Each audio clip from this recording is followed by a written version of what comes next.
Okay, y'all. So this one is going to get a little deep.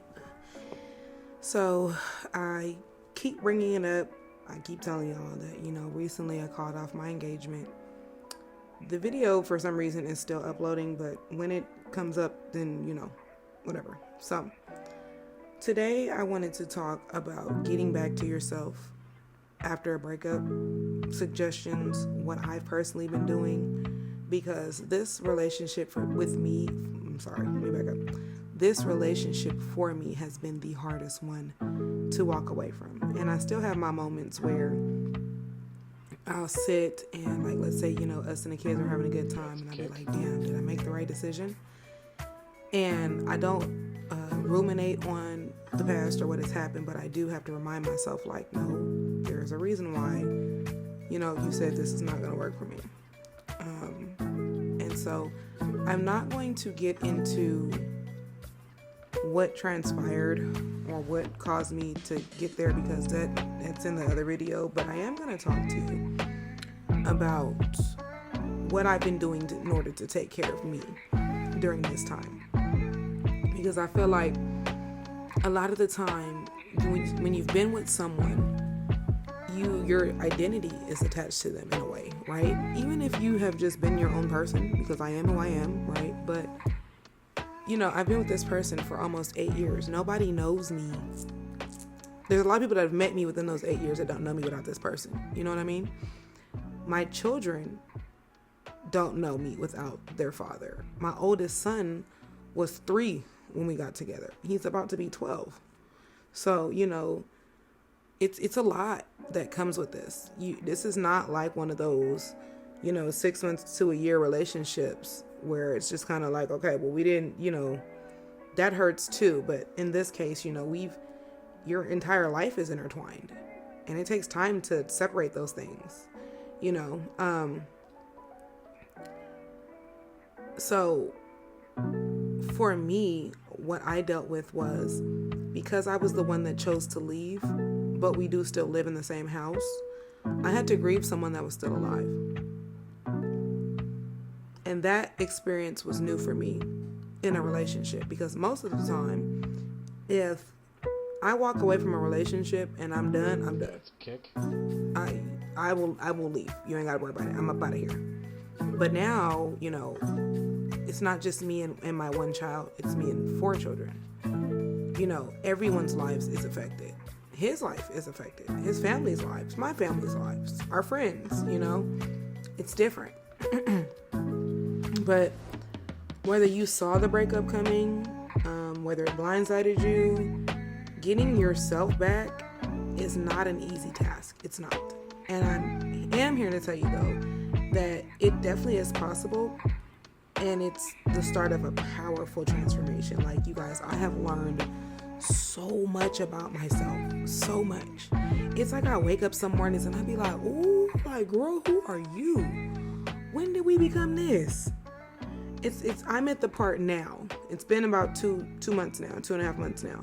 I'm at the part now where it's starting to get fun, because I'm rediscovering new things. And I talked about in another video, like, you get to a point where you're like, who am I? What do I even like? So we're going to go through some practical steps for getting yourself back. So let's start with the first thing. And this is what I just talked about, was letting yourself grieve. This is an end of something. This is an ending of something. This is a death of something. You have every right to be sad. I think sometimes we walk around and we don't want to feel our feelings. So we're like, I'm okay. No, you're not. And it's okay. You're not okay. And it's okay to not be okay. What I forced myself to do was, no matter how hard it was, no matter how depressed I was on certain days, I forced myself to sit in it and feel those feelings. That's a kick. I didn't want my babies to see me sad. I didn't want my babies to see me, like, cry. I didn't want them worried about me. But if I needed to go step in the bathroom, take a minute, say a prayer, cry, get it out, I did that. If I needed to get me together or talk to my best friend and be like, hey, I'm not okay today, I would do that. When it came to work, if my clients would ask, I didn't tell them what was going on, but I would just be like, you know what, like, I'm so happy to see you, but I'm trying to just shake. I'm in a funk right now, and I'm trying to shake it, but just please don't take it personal. It has nothing to do with you. You know, I was very vocal. I've been the most vocal that I've ever been since this situation, and that's one thing that I'm grateful for. Is I wasn't always the person that would speak up for myself. I wasn't always the person that would out loud say, hey, I'm not all right. Because I was kind of taught to be, you know, superwoman, like most of us are. So I would definitely say that grieve, cry, ugly cry, scream, everything. I went through all the emotions. I hated that man. I was mad at myself. I felt sorry for myself. I felt sorry for him. I felt sorry for my kids. Everything. I went through all of the emotions. And all while I have to look at this man every day because we live together. So when I tell y'all, I feel you. You're not alone. You're not by yourself. I feel like allowing yourself to grieve is something that a lot of people overlook or try to avoid because breakups do hurt. And they hurt a lot. And we often try to rush the process. And so that's why I told, like, for myself, I have vowed to myself to be intentional with my healing this time around. Because I also feel like, I talked about this in other videos, that I looked at past relationships and I told myself, or had to acknowledge that I've been in the same relationship with different faces. Okay, so at some point it's not them, it's me, right? And so I needed to really, really sit down and allow myself to feel my feelings and really get down to the nitty-gritty with myself, because I don't want to have to do this again. But if I rush the process, if I dismiss my own feelings, I'm going to end up back in the same relationship, if not worse. And I have daughters. I don't want my daughters seeing me and thinking this shit is cute. I got sons.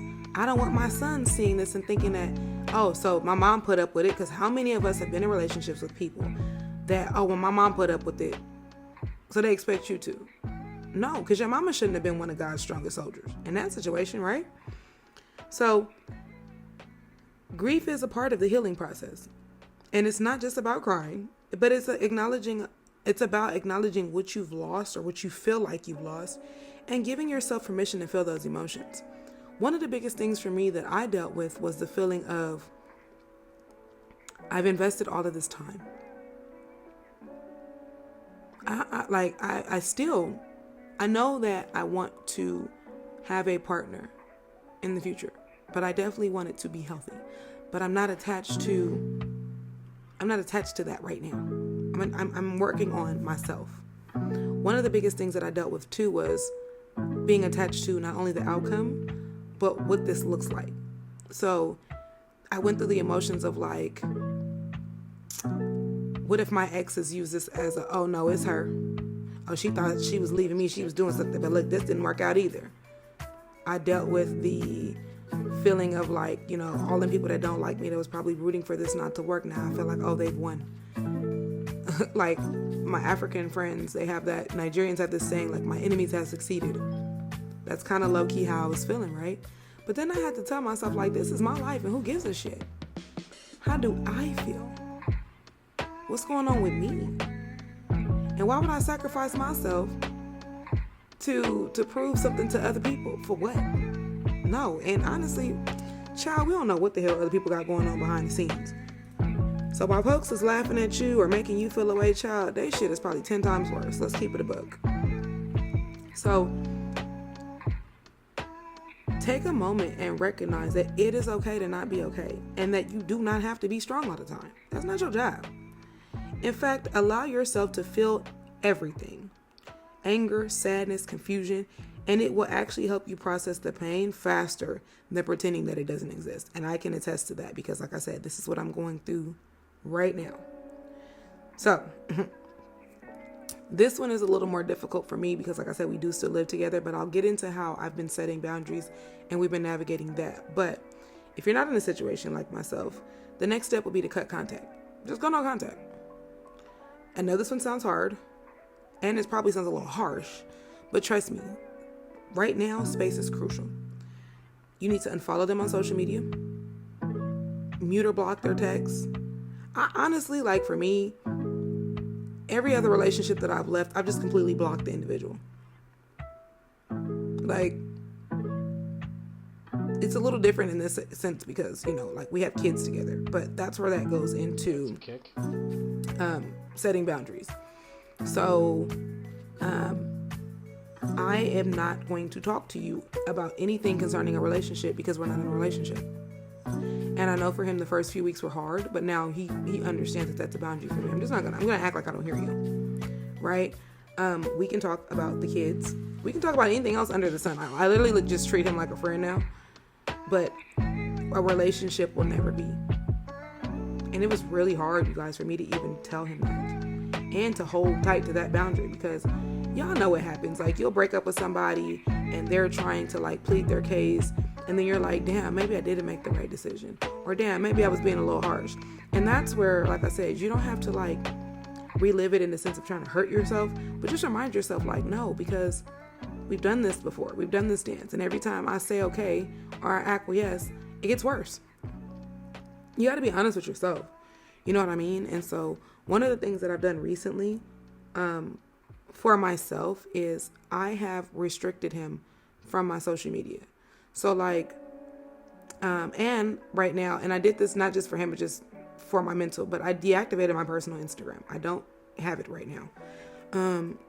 But I would catch, especially when like, let's say we had a disagreement like a day or two before, I would catch him in my views. And this is a person, he doesn't even follow me on social media, y'all. He hasn't followed me on social media the entire relationship.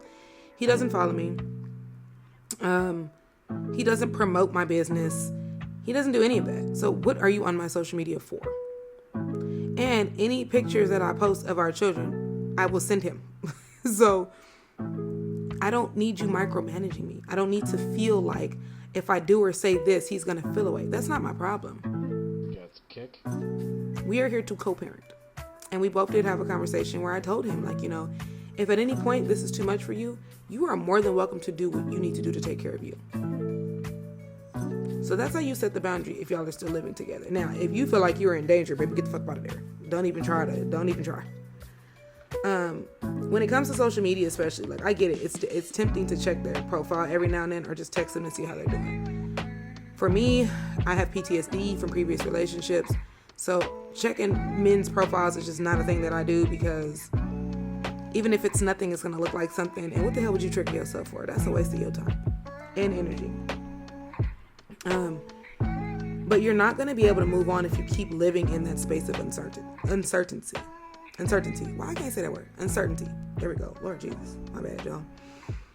Creating boundaries, even if they're temporary, gives you the space to focus on yourself without being reminded of the past relationship every few minutes. And I will say that living with someone when you're no longer together, you definitely ruminate a little more often, but I've learned to just kind of calm those things down and slow those things down. And, I tell you guys in every video that my best friend has helped me so much with that. Just navigating those feelings, validating those feelings for me, and offering suggestions and advice to how I can move through and work through those things as well. Now, enough of that. Let's talk about the importance of rediscovering yourself. And this is something that a process that I'm in right now. And it's fun. Like, I'm sure y'all can tell in how I sound right now. Like, this has become fun for me, y'all. Like, one of the things that's personally been helping me is my channel. I love talking to you guys. I love working these things out with y'all. I love telling y'all, hey, y'all, this is what I've been through. This is what I did. Yada, yada. But when you get out of a relationship, specifically a long-term relationship, you are a different person. You don't know this person anymore, right? You're not the same person that you were coming in. When I got into this relationship, I was almost 27. I am now 34. I will be 35 in June. First of all, from a maturity level, I'm not even the same person, right? Since that time, I've had 2 other kids. My children are growing up. They're in different age brackets. I have a teenager and a preteen. I have a high schooler. I have a middle schooler. Things are different, okay? Just all the way around. So one of the things that I've been trying to do is make sure that I always sow into me. Who am I outside of being mom? Who am I outside of being the hairstylist? Who am I outside of being the friend? Who am I to me? And when I tell y'all I have been having fun with this fun with this. And I've been noticing too that this has been helping me heal my inner child. So, baby, if I want to put on, now I ain't gonna dress like I ain't somebody's mama now, but if I want to wear my Lisa Frank backpack, or if I want to wear my Casper backpack, or if I want to go buy a pair of old Melissas that we used to wear in 2003, I'm going to do whatever it is that makes me happy, and I don't give two shits about how anybody else feels about it. As long as what I'm doing is not physically or directly harming you, I'm going to do what the fuck I want to do for me.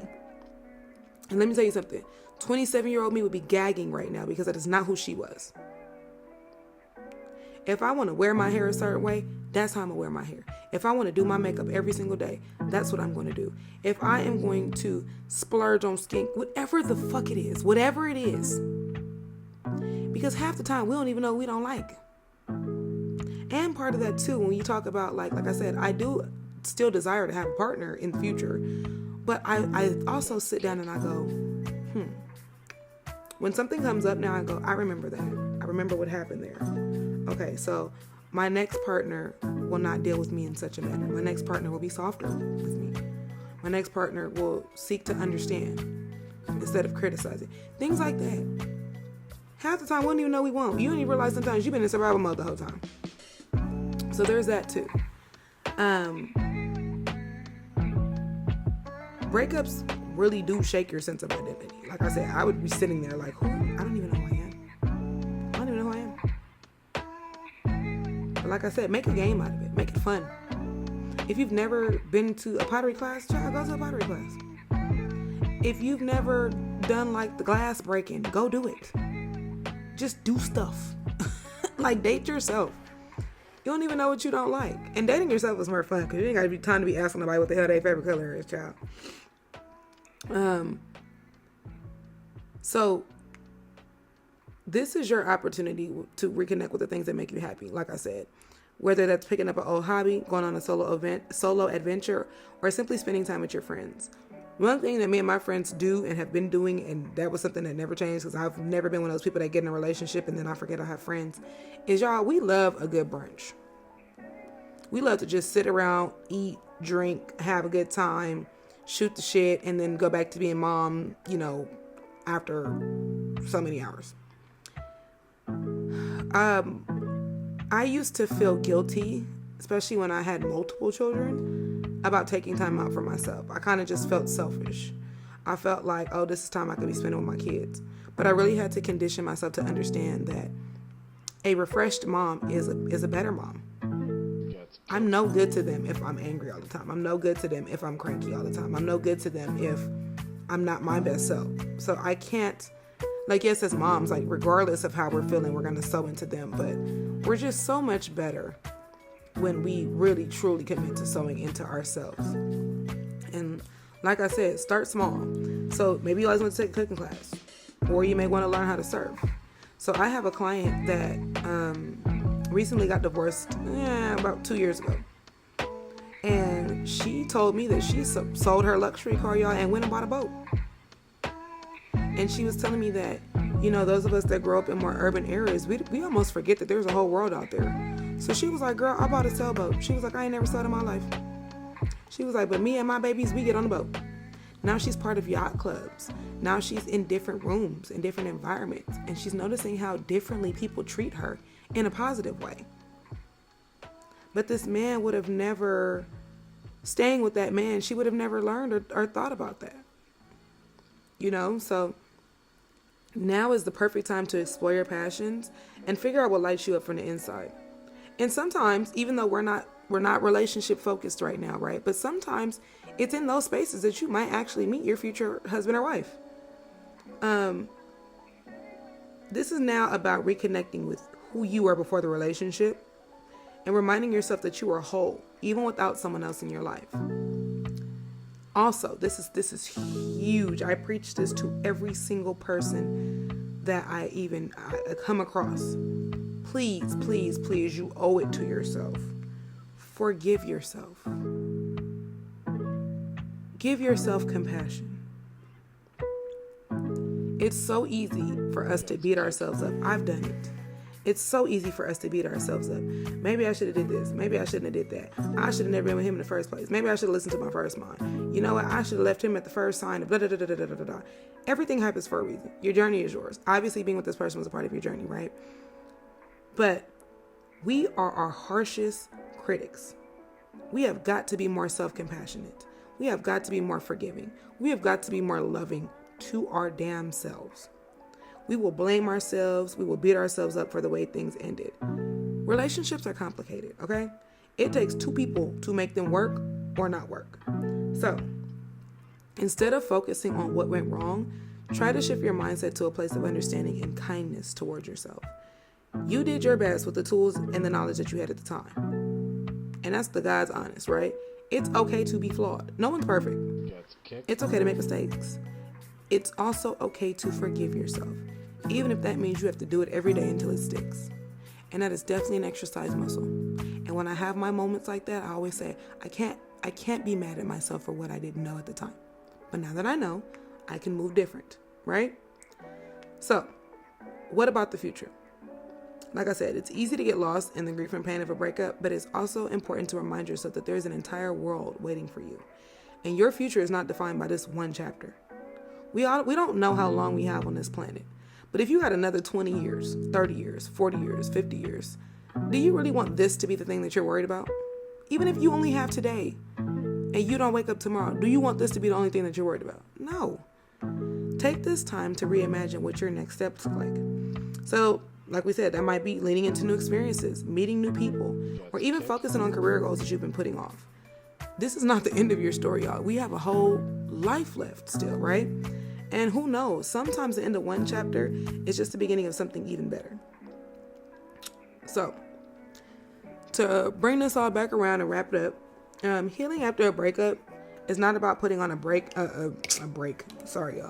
face or pretending that you're fine when you're not. It's about allowing yourself to grieve, set boundaries, rediscover who you are, practice self-compassion, and keep your eyes on the future, because you will get through this. This is just a drop in the bucket. You will get through this, even if it doesn't feel okay or feel like it right now. The great thing about all of this is that one day you're going to look back at this and realize how far you've come, how much stronger you become. My favorite thing is when I look back at certain situations and be like, damn, I remember when I couldn't even see my way out of this.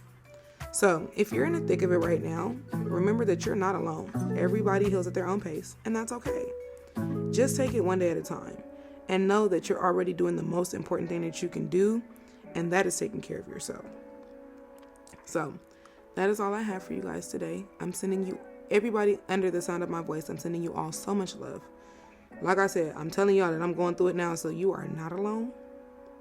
And if you found this helpful, I would so appreciate it if you would subscribe, leave me a comment, and even share it if you know somebody going through the same thing. And you're more than welcome to reach out to me if you are going through something yourself. I'm always available to talk. And until next time, take care of yourself, and remember, your best days are ahead. I love you all. Bye.